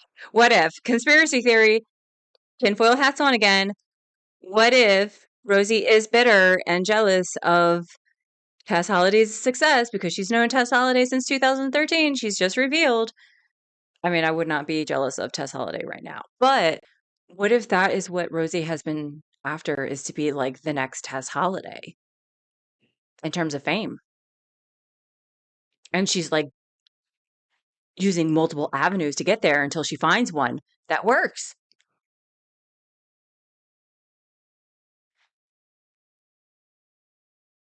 It's a thought.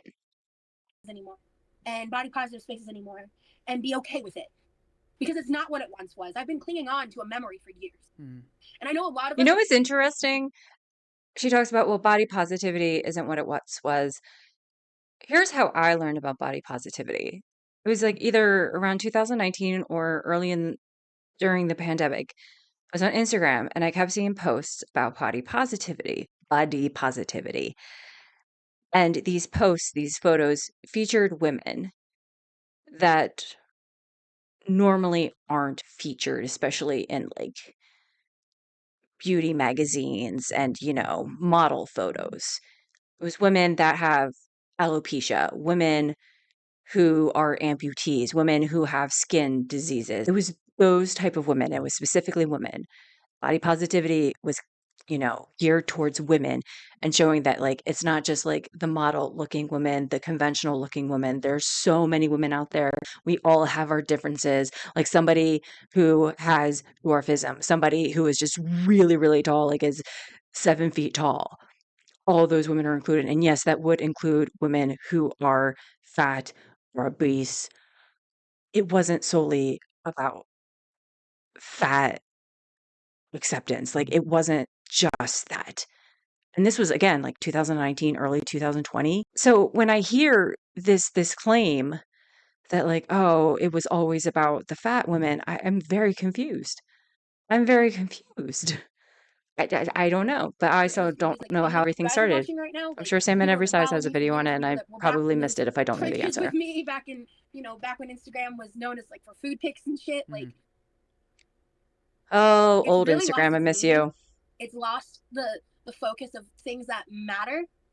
And So is the reason why you left Rosie because what it originally was, it isn't anymore, and you're annoyed by that because that doesn't align with you wanting better for yourself regarding losing weight and being healthier in that case. Again, I'm just going off what she's saying. it just It's, being about, like, or I'm the just fear dumb and mongering. Like, I have doctors. That's I me as a can't time understand her. traveler, I because don't I'm know. someone Like who I am has having experienced a lot so of much medical trouble malpractice, trying to figure out the point that she's trying to make. realizing that my distrust in the system fed into negative interactions What with system? healthcare workers, and Oh. and finally in the past couple of years letting go Yeah, of you that had a ego. bias. And a factor of it too is me getting better healthcare, and because at the end of the day, there are problems with the American healthcare system. There are problems with doctors in this Yes. country. There are Yes, girl. There are. Okay. And going back to talking to my therapist who challenged me, who gave her examples of these negative experiences that I think I'm constantly having because the way that I see them is that I constantly have them. This constantly happens to me. She challenged me and said, "Okay, when did the last time that happen? When did the last time that happen?" And I sat there and I went, oh. And then we discussed it further, and I said, "So what my brain is doing is taking one time, it happens one time throughout the week, and I suddenly think it happens every single day." And she said, "Yes, exactly." Food for thought there. problems that address everyone, and, like, whether it's your race, how much you weigh, if you're a woman, there are real sustainable issues with that. But the Yeah, rhetoric, realizing how much of the rhetoric has become like, oh, there doctors are. are And bad, then like, there are people oh, who make doctors are just, like, assumptions you based off can't of trust that any doctor because unless maybe they they're have like one on one time of an these Google experience, Doc but then sheets they that think are it happens posted as, like, every fat single friendly time. physicians or whatever. Like, that's dangerous. Yeah. And I never realized that until this week. Yeah. This week. I never realized that until this week. See, we talked for how many minutes for her to finally like get to a point regarding John's question about like what is it about the community that like why did you turn away from it? See, that is what she should have led with. Stuff like that. Assuming like all healthcare workers, all doctors are against fat people, and then realizing, oh, that isn't necessarily the case, and there's danger in claiming that. This is what the conversation should be. This is where we should have started instead of And it's been what, 30 a minutes of sombering, sad. trauma dumping. When you are someone of my size, you can walk into a doctor's office and have a doctor look at you and treat you with disgust, treat you subhuman. Just like it happens, like, if I go to the grocery store. Those are real experiences that people of my size have. But when I think back to, like, certain hospital stays that happened when I broke my One thing I will say, and this is my personal experience, and again, it's going to tie into my therapist challenging me, and I can apply that to my own experiences. I lived in New York City for 9.5 years. There are a lot of thin people in New York City, but there are every type of person you can imagine, whether it be race, gender, size, they all exist, coexist in New York City. I only recall less than 5 times. I can recall one specific instance. There may have been, like, maybe 1 or 2 more after that in my 9.5 years with being targeted because of my weight or, you know, somebody, making fun of me or mocking me or just being awful to me because of my weight. Less than 5 times in 9.5 years in New York City. Now, that is my own experience. I absolutely believe that there could be somebody who maybe experiences something every day. I was bullied because of my weight. But that was also like middle school and high school. Once I became an adult, like college, I never experienced that. Never experienced that in college. I can admit that. Never experienced that in college. Um, Less than 5 times living in New York City for 9.5 years. What I will say is that Rosie is somebody who is chronically online. I can admit to being somebody who's chronically online, but do my best not to be. There's a lot of stuff that happens. There's a lot of vitriol. There's a lot of hatred that exists online. So for Rosie personally, she's going to experience that every day, and you can get stuck in that, and you can allow that to affect you. Like you have to do something about that because it's never going to go away. It's clear that nothing is going to be done about it. So you have to be the one to advocate for yourself. Like block it, block whatever you have to do. It is still harmful, but from a day-to-day like living out in the world experience, I wonder how much Rosie has experienced that beyond school bullying and like say doctor's visits. How many did she even go to? Because there's that whole thing about, not having health insurance. I do think and I include myself in that because I fully believe that I have done this in the past. We take our pain, we take our singular experiences and we project them into something that's much bigger, like much more than it was. But then there are also other experiences. I don't know if I'm not explaining myself clearly. I think that there can definitely be, medical malpractice and issues with how fat people are treated, but just a lot of people are treated especially in the American healthcare system. A lot of I've never been people. anywhere outside of America as far as getting healthcare, and so I can't speak for anything other than that. But also, like, yes, people are treated poorly, but then it's all I bring up the pendulum a lot, right? So it's like, oh, all fat people are discriminated against, and so therefore we should almost like disagree with everything any doctor says in any way. And like, some of the stuff that I've always just been like blown away with, like the health at every size and more extreme levels of fat activism, is like the fact that your weight can have nothing to do with your overall health. And I'm just like, okay, I think that we have overblown it in our society of how much it affects obviously it's not every single thing, hey, I'm kind of depressed. It's just because you're fat, right? Like it's like always, Yes. it doesn't always. Exactly. I have a broken bone. It's because you're fat. Things like that. Yes. Absolutely. Does it happen with every single doctor? No. But if I've learned anything from social media, there are people in the healthcare who should not be working in healthcare. And that can be said for every single job. I don't think the answer is no, it has nothing to do with your weight. Like, come on, dude. Like, there's a reason why, so many people that have Denial, like, type 2 denial, diabetes, denial. struggle with their weight. Like, to say that there's no correlation. And that's what I is don't just, like, understand. Just come like, on, right? denying Again, I think that we need to that find there that could be any like middle ground, issue that connected medium to your where weight. we can talk about the Because issues. trust me, again, once you and hit not 40, completely say it's all because of this. you're gonna but change your then not, mind. And if like, you don't, swing you're in so far deep with the denial. pendulum and be like, weight has nothing to do with anything, and it's all societal issues that is actually causing, overweight people to have these ailments, right? I just think that that's living in La La Land. That's just not realistic, and it's important that we find this, because at the end of the day, it's true. The people that it's affecting are people like you, right? And like the people that are struggling, and they're like, well, I'm being told that it's not because of my weight, but then I'm also being told that it's all because of that, and then it's like, where do you go, right? And so that's why I get so frustrated with both sides. And that's the internet as well. That's social media. The extremes. It's always the extremes, one or the other, because God forbid anybody have nuance. You can't, because the algorithm doesn't award that, and that's what sucks.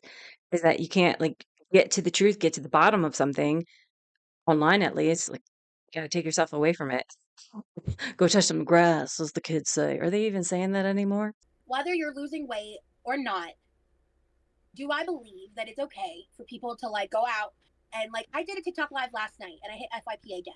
And when I get in that, I just get pure hate because I'm in my swimsuit in a bikini out this way. It's and then like it's like 50%. And that's the internet. And that's the thing.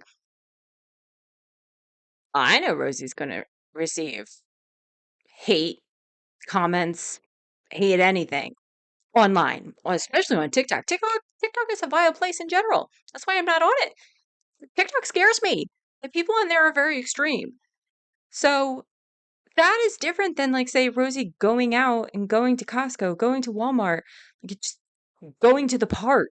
What's that experience like? Because when you're so chronically online that yes, these are real experiences that you're having online, they are also going to skew the way you view the world and view like those experiences that you think they are happening all over. And they may not be. Although Rosie would come back and say, well, I just had an incident at a restaurant with these women. I don't know what they said, but I think they said something about me, mocked my weight. Like, it was a whole thing. She said she didn't know what they said, but two elderly women apparently assaulted her and her weight, made a comment about her weight, whatever. I do have set goals. I want to go horseback riding. Hmm. I want to ride roller coasters again. How are those goals, Rosie? And if I'm feeling spicy enough, maybe jump out of an airplane. I want to be able to do those things. Yeah.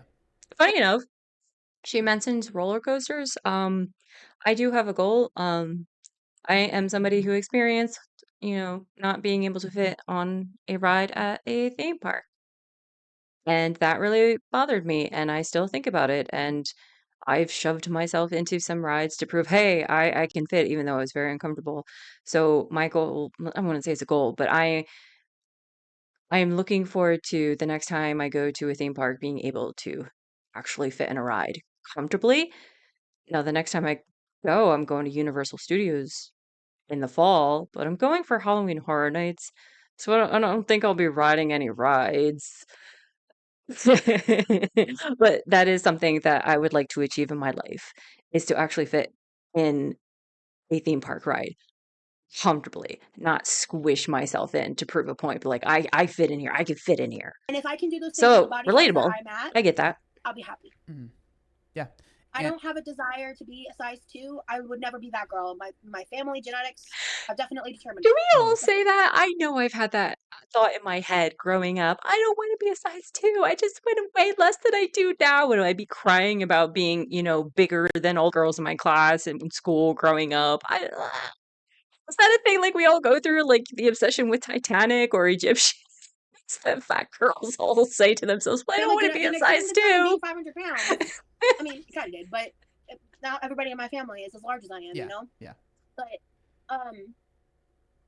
I will never be skinny. I don't want to be skinny, but I don't want my weight to hold me back. So, like, basically, and I said that for so long. Yeah. But it still does. You don't want your weight to hold you back. You've said that for so long. 2023 Rosie, would you like me to introduce you to 2026 Rosie, who every single live stream talks about diagnoses, chronic pain, illnesses, this, that, and the other, and is not doing anything to better her health in any way? She also doesn't have health insurance. She doesn't have a primary care physician. As somebody whose friend has fibromyalgia and she has a family, married with kids, they struggle financially often. She does what she can to ensure that she goes to see doctors because she has lots of things going on that she has been properly diagnosed with. And she wants to take care of herself as best as she can. And sometimes, like, it's not possible, but she makes it work. We make it work. That's why I finally had to own up to the fact that I was making excuses when it came to seeing a therapist. I had to make that work. I had to tell myself, is this worth it? This is an investment. Yes, it is worth it. I will spend the money to take care of myself and better myself. It's as simple as that. It took me way too long to reach that point. Unfortunately for me, I would like Rosie to reach that point at some point. Yeah. And like, it sounds like this is something I've said many times. Like, when I was at my heaviest, I wasn't living, I was just existing. Right. And it's like, that's what it sounds like you want to change. Oh, And I John, think me that, too. I've always I said think that you that. can I do wasn't it, living, I and was I just know that you wanna existing. And if you see me, I mean, I don't know if I'll make a vlog about every experience I have, but I'm doing more things because I had this moment of realizing I just exist in life. I don't actually live, and any, good, happy experiences feel few and far between. So I'm doing a lot more this year than I've ever done any other year. And yeah, you never know what tomorrow brings. So just go out there. Just do it. Don't put yourself in crippling debt though. I'm not doing that.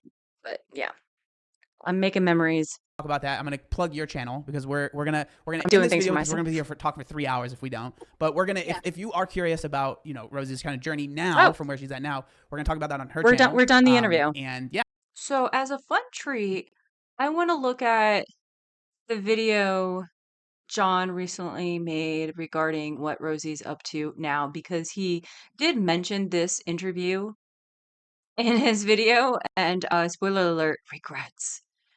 Regrets. It's called Reacting to Rosie's Disability Crash Out. Haven't Take talked it away, about my Rosie guy. in a while. Now, if you're not familiar, more recently, Rosie has gotten quite a bit of attention from her little appearance in the Big Girls Wanted documentary that we did a couple videos about that actually ended up being in this documentary, unbeknownst to me. But she has a very popular line here. Let's go ahead and check this out because it's quite iconic now. You'll be loved here, worshipped like a goddess, but they don't tell you the price that you pay.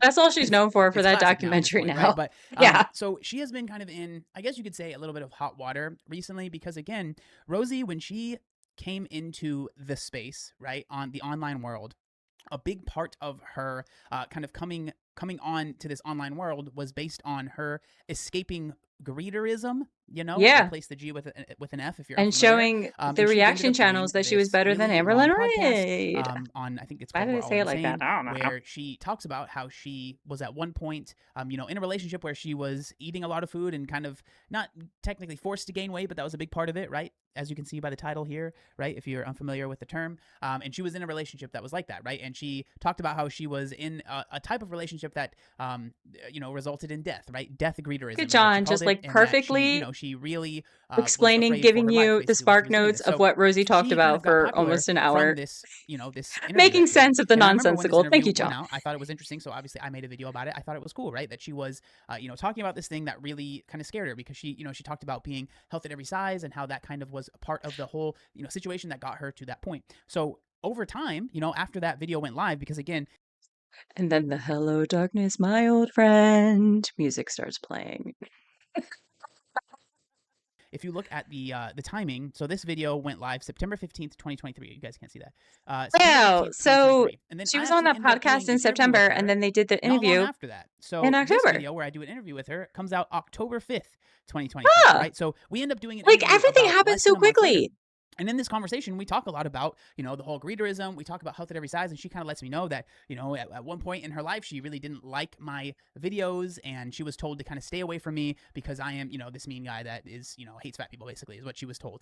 Right. And so, but then we have a conversation. You're the worst, says, John. I disagree with that. And she kind of goes on to be like, I really want to lose weight. I really think that losing. Did she see the light? Or did she see an opportunity? Weight will, help my situation. I'm not happy with the weight that I am. I'm not happy with the current situation that I'm in. And so she decides that she wants to lose weight. And for a good amount of time, she ends up kind of like talking about her weight loss journey and posting about her weight loss journey. And I was very supportive because I wanted to see her succeed. Now, in the past, like I said, there's a video of her since it's going been to about like a kickboxing gym or something like that, or boxing gym. But so I know those blogs exist. Things have kind of shifted from, hey, I want to be successful in Boy, had weight they. loss, to now it feels like we have shifted to, I just want to be successful online as a brand, as a entity. What did I say? Was she just like trying to be the next Tess Holiday? Tinfoil hat theory. I just like, the more I think about it, the more I wonder if Rosie's goal wasn't like, oh, to be, positive force. What am I looking for? What am I trying to say?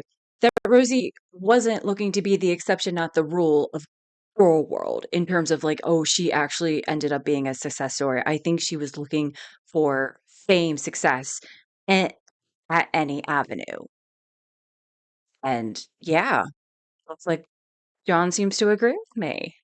As someone that makes content, and the content has shifted to that. And I think that this is indicative of something that I've talked about before, which is, with people that go online claiming that they want to lose weight, and they maybe go down that path for a while, but then eventually that path seems to maybe peter out for whatever reason, whether it's because the weight loss is too. For me, I thankfully learned that talking about my weight loss, documenting my weight loss on YouTube was detrimental. It did more harm than good because I kept failing so much. And yeah, that is a pitfall that I see happen with other channels over and over again. You get more focused on making the content than actually putting in the effort to lose weight. There are people who can do it. There are people who can find success. But someone like me, the mental state that I've been in, it did not work out. too difficult. They're really struggling with it. Maybe it gets derailed for a genuine reason. Maybe there's an injury. Something happens, right, to where the weight loss is now slowed down or is no longer happening or is switching the opposite way, right? We've seen it with like Amber Reed. It's a very common thing we see, right? But And was so, there Amber are a couple Reed paths that you can ever take from it. You trying can to either be like, lose you know, I'm gonna weight double down. besides the You know, 89 weight loss or pounds? whatever. It is about how can I keep content going without doing that thing, right? Because losing weight is difficult. Something that I've talked about before. Monetizing your vice, like Rosie said, because you see it's beneficial.